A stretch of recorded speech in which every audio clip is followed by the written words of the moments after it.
وقت پوری قوم اللہ کے نبی حضرت ابراہیم علیہ السلام کے خلاف اٹھ کھڑی ہوئی اور ان کو آگ میں ڈالا گیا، پھر ان کو جلا وطن کیا گیا، تو صرف ایک اور اللہ کا نبی حضرت لوط علیہ السلام آپ کی گواہی دینے لگے۔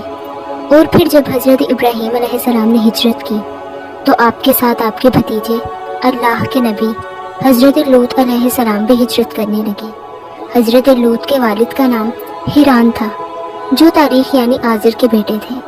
آپ کے والد کا آپ کے بچپن میں ہی انتقال ہو گیا تھا، تبھی آپ اپنے چچا ابراہیم اور دادا آزر کے ساتھ رہتے تھے۔ جب اللہ کے حلیل حضرت ابراہیم علیہ السلام مصر سے فلسطین کی طرف ہجرت کرنے لگے تو آپ نے اپنے بھتیجے لوط کو سدوم بستی کی طرف بھیج دیا اور یہ فرمایا کہ اے اللہ کے نبی لوط، اس قوم تک اللہ کا پیغام پہنچا دو، ان میں بدکاری اور بے حیائی عام ہو چکی ہے، ان کی اصلاح کے لیے جاؤ اور وہاں رہنا شروع کر دو۔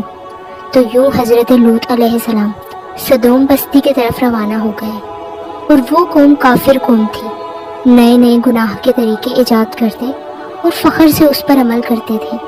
اس قوم میں ایسے بدترین گناہ موجود تھے جو ان سے پہلے زمین پر کسی نے انجام نہیں دیے تھے۔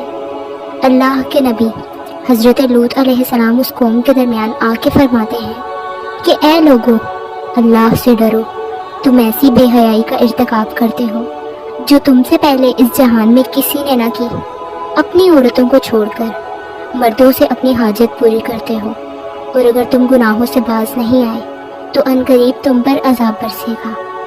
وہ پوری قوم ہنستی رہی کہ یہ دیوانہ کہاں سے آ گیا، ہم کسی عذاب کو نہیں مانتے، اگر تم واقعی سچے ہو تو دکھاؤ کیا عذاب آتا ہے۔ وہاں لوط علیہ السلام اور ان کی بیٹیوں کے علاوہ سب کے سب غلاظت میں ڈوبے ہوئے تھے اور اللہ کے پیغام کا مذاق اڑا رہے تھے۔ چنانچہ انہوں نے لوط کو اپنی بستی سے باہر نکالنے کا فیصلہ کیا۔ اللہ کے نبی حضرت لوط علیہ السلام اللہ سے مخاطب ہو کر فرماتے ہیں کہ اے اللہ، یہ قوم ہدایت نہیں پائے گی بلکہ تیری ہدایت کا مذاق اڑانے والوں میں سے ہے۔ اے اللہ، جب بھی کوئی نوجوان اس بستی میں آتا ہے تو یہاں کے لوگ اس کو ہوس کی نگاہ سے دیکھتے ہیں، اس سے اپنی حاجت پوری کرتے ہیں۔ اے اللہ، میری مدد فرما کہ اتنے میں آسمان سے فرشتے بھیجے گئے جو نوجوان اور خوبصورت لڑکوں کی شکل میں تھے۔ وہ جیسے ہی حضرت لوط علیہ السلام کے گھر میں آئے تو لوط علیہ السلام کے گھر آتے ہی یہاں پر آپ علیہ السلام گھبرانے لگے کہ یہاں کے لوگ ان کے ساتھ بھی وہ سلوک نہ کریں جو ان سے پہلے لڑکوں کے ساتھ کرتے تھے۔ وہ فرشتے کہنے لگے کہ اے اللہ کے نبی، گھبراؤ نہیں، ہم اللہ کی طرف سے آئے ہیں۔ اور جبرائیل امین فرمانے لگے کہ اے لوط، اپنے گھر والوں کو لے کر اس بستی سے چلا جا، کیونکہ صبح یہاں پر اللہ کا عذاب آئے گا، اور اس بستی میں سے جانے کے بعد پیچھے مڑ کر نہ دیکھنا۔ ہم تیرے پورے گھر کو اللہ کی پناہ میں رکھیں گے، بچا لیں گے، سوائے تمہاری بیوی کے، کیونکہ وہ پیچھے رہنے والوں میں سے ہوگی۔ افسوس، اللہ کے نبی لوط علیہ السلام کی بیوی نے بھی جب ان لڑکوں کو دیکھا تو اس بستی کے لوگوں سے کہنے لگی کہ ہمارے گھر کچھ خوبصورت نوجوان آئے ہیں، کیا تم نے نہیں دیکھا ان کو؟ ان کا حسن ایسا ہے جیسا تم لوگوں نے پہلے کبھی نہیں پایا ہوگا۔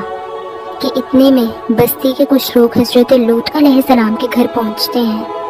حضرت جبرائیل امین ان کو ایسی ضرب مارتے ہیں کہ وہ تمام کے تمام اونھے ہو گئے، اور جب واپس جانے لگے تو زور زور سے دھمکیاں دینے لگے کہ اے لوط، ہم تم سے کل نبٹ لیں گے۔ تو بس جیسے ہی حضرت لوط علیہ السلام اپنے گھر والوں کو لے کر اس بستی سے باہر نکلتے ہیں تو جبرائیل امین اس بستی کو اکھیڑ کر آسمانوں کی طرف بلند کرتے ہیں اور پھر زمین کی طرف دے مارتے ہیں، اور آسمانوں سے اللہ کا عذاب برسنے لگتا ہے۔ آسمانوں سے پتھر اور آگ ایسے برستی ہے کہ وہ ایک ایک انسان چیخ اٹھتا ہے۔ ان کی چیخیں اور آواز جب لوط علیہ السلام کی بیوی نے سنی، جو ان کے ساتھ ساتھ چل رہی تھی، تو بار بار اس بستی کو مڑ مڑ کر دیکھنے لگی کہ اتنے میں آسمان سے ایک پتھر آیا، حضرت لوط علیہ السلام کی بیوی کو لگا، اور وہ بھی اس قوم کے لوگوں میں شامل ہو کر فنار ہو گئی۔ آج بھی حضرت لوط علیہ السلام کی قوم پر عذاب کے نشانات زمین پر موجود ہیں۔